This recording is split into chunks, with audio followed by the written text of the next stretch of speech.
Every spring, garden centers restock the same seed racks, and gardeners buy the same packets of lettuce and beans and peas they bought last year, and the year before that, and kneel in the dirt to plant a bed that will be dead again by autumn. But a handful of vegetables were never part of that cycle. 8 of them make the case, and the last one on this list may have kept entire villages alive. Plant any of these once, and they simply keep coming back on their own for years or decades without a single trip back to that seed rack. Most gardeners have never heard of a single one of them. The first one does something no seed packet ever will. It gets up and walks. The Egyptian walking onion, cultivated since antiquity around the Mediterranean, valued by Egyptian, Greek, and Roman growers alike. This onion does not wait for a gardener to plant it. Instead of flowering normally, it grows a small cluster of bulbs, called bulbils, right on top of its stalk. The bulbils mature, the stalk gets top-heavy. It bends toward the ground.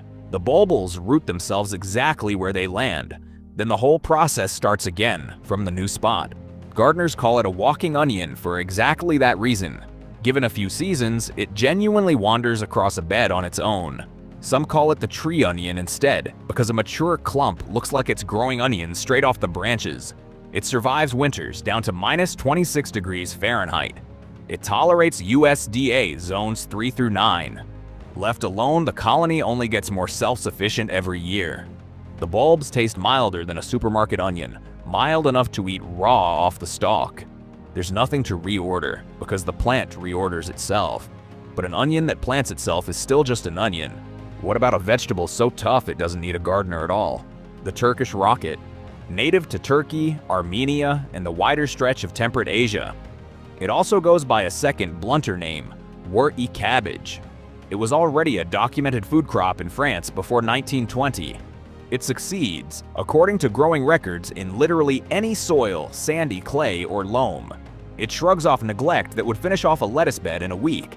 It's perennial and self-fertile, pollinated by whatever bees and flies happen to pass by. Hardy through USDA zones 6 to 9. It never once needs replanting. It tops out at a compact 3 feet tall, needs nothing more than full sun, and even when slugs strip a young plant back in spring, established clumps just grow back before anyone notices. The young leaves carry a mild cabbage flavor. The flower buds, harvested before they open, taste like a sweeter, more delicate broccoli. Here's the twist. It turned out to be too tough for its own good. The same toughness that makes it a perfect lazy garden vegetable also got it officially classified as an invasive weed across much of Europe and North America, which is the real reason no seed company ever built a business selling it back to you. But being pushed out by your own success is nothing compared to what happens to the next plant on this list. It didn't get pushed out at all. It's still out there in almost every vegetable you eat, just never as itself. Sea beet. Every beet you've ever eaten came from this plant. Every stalk of Swiss chard too. Every spoonful of sugar from sugar beet. Carl Linnaeus first described it in 1753. By 1762, he split it in two on paper. The wild plant and the cultivated one bred from it. Growers kept breeding the cultivated side, harder and sweeter and bigger, generation after generation. Nobody kept growing the original. Sea beet still grows on beaches, salt marshes, sea walls, and coastal cliffs across Britain, Europe, North Africa, and Southern Asia. It tolerates salt levels that would kill an ordinary vegetable outright. Hardy through USDA zones 4 to 8. Genuinely perennial, coming back year after year, growing up to 4 feet tall. The young spring leaves taste like a cleaner, more delicate spinach. It needs full sun, nothing else. No fertilizer program was ever built around it because the entire vegetable industry already sells you its own descendants instead. The plant that started every beet on Earth, and almost nobody grows the original anymore. But being replaced by your own descendants is nothing next to what happens to the next plant on this list. It's not even called by its real name, the Welsh onion.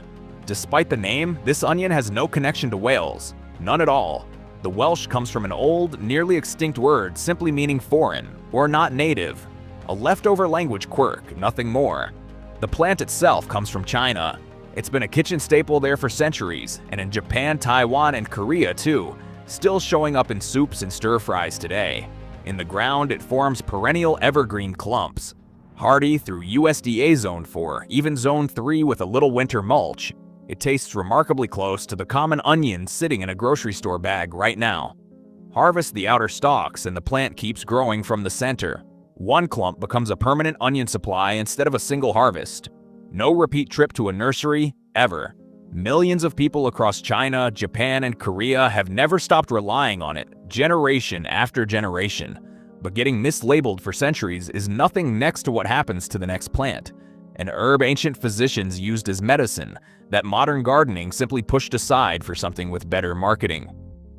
Forgotten Land digs one of these back up every single episode. Subscribing with the bell on means the next one actually finds you. Next is lovage. Ancient Greek physicians prescribed it for digestion. Medieval monks grew it inside monastery walls and chewed the seeds to freshen their breath. People once bathed in lovage infusions, believing it eased rheumatism. Early American settlers carried it across the ocean into their cottage gardens. Then, gradually, it just fell out of fashion. Nudged aside by basil for caprese salads, by cilantro for salsa. Herbs with better marketing than any genuine reason to replace it. A single lovage plant is hardy through USDA zones 4 to 9, tolerating brief drops to -30 degrees Fahrenheit once established. It stays vigorously productive for 10 to 15 years from one planting. It grows over 6 feet tall, practically a hedge by itself. Its flavor lands somewhere between parsley, celery, and a faint whisper of anise, concentrated enough that a few leaves season an entire pot of soup. Nobody sells lovage seasoning at the store because nobody ever needed to. The plant just kept producing, generation after generation, until people forgot it was still there. The next plant on this list disappeared once already. It only came back because someone refused to let it go extinct. The Chinese artichoke, or krosny. Cultivated in China since the 13th century, this small, pearl-shaped tuber didn't reach Europe until 1882. It was planted for the first time on a farm in the French town of Krosny. That's exactly where the Western name comes from. It became a genuine culinary fashion across early 20th century Europe. Then it nearly disappeared a second time. By the 1970s, growers had largely abandoned it. Plant viruses hit hard, and the tuber itself is so thin-skinned it barely survives a week in a refrigerator, let alone a truck. It only started coming back after 1990 through gardeners who simply refused to let it go. Hardy to USDA Zone 5 or Zone 4 under mulch. Each plant yields a modest 4 to 6 ounces of small, crunchy, nutty tubers, eaten raw, pickled, dried, or cooked. And once it's established, even a tiny leftover fragment of root grows a brand new plant the following year, whether anyone plants it again or not. The next plant on this list wasn't pushed out by a virus. It lost to a rival crop that was simply easier to sell. Scorzonera. First documented at a market in Aleppo, Syria. In 1575, Scorzonera spread through European gardens over the following 2 centuries. Growers called it the oyster plant. Cooked, the root genuinely tastes like a cross between an oyster and the heart of a globe artichoke. By 1801, growers started walking away from it. They chose white salsify instead, simply because salsify was faster and easier to manage at scale. That's the entire reason it nearly vanished from Western tables. Not flavor, not difficulty, just a slightly more convenient competitor. It's hardy through USDA zones 3 to 9, genuinely perennial, and left in the ground a second year. Its roots thicken to a full 12 to 16 inches long. Almost nothing goes to waste either. Petals in a salad, young leaves cooked down like spinach. Tender spring shoots that taste like a free crop of asparagus. It's also naturally suited to diabetic diets, thanks to a starch called inulin, a detail nobody was thinking about in 1801 and everybody should be thinking about now. The last plant on this list isn't just forgotten. Skipping it once may have cost people their lives. Sorrel. Before refrigerated shipping made citrus fruit a year-round staple, sorrel stood between entire communities and scurvy. Scurvy, the vitamin C deficiency, crippled sailors and rural households for centuries. A single cup of chopped sorrel leaves delivers more than a full day's vitamin C and vitamin A. It tastes sharply, shockingly of lemon from the oxalic acid in its leaves. Common sorrel is a genuine perennial. It lives for decades in the same spot. And it doesn't just tolerate neglect, it uses it. Left alone, it spreads through underground runners and self-sown seed until one planting becomes a permanent patch, no thought required ever again. It thrives through the cool months of spring and fall, exactly when most vegetable beds sit empty.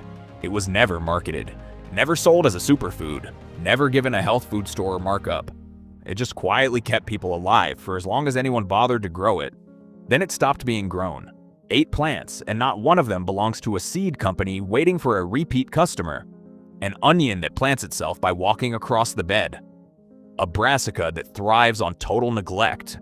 The wild ancestor of every beet on Earth, still growing free on beaches while its own descendants fill the produce aisle.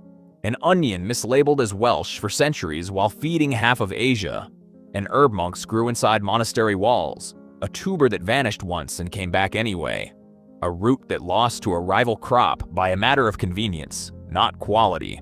And a lemon-sharp green that may have kept entire villages alive. None of them need a truck to survive, because none of them were ever meant to leave the garden they grew in. That's precisely why the seed racks refill every spring with the same 5 vegetables, while these 8 quietly do the opposite, get planted once, and simply refuse to leave.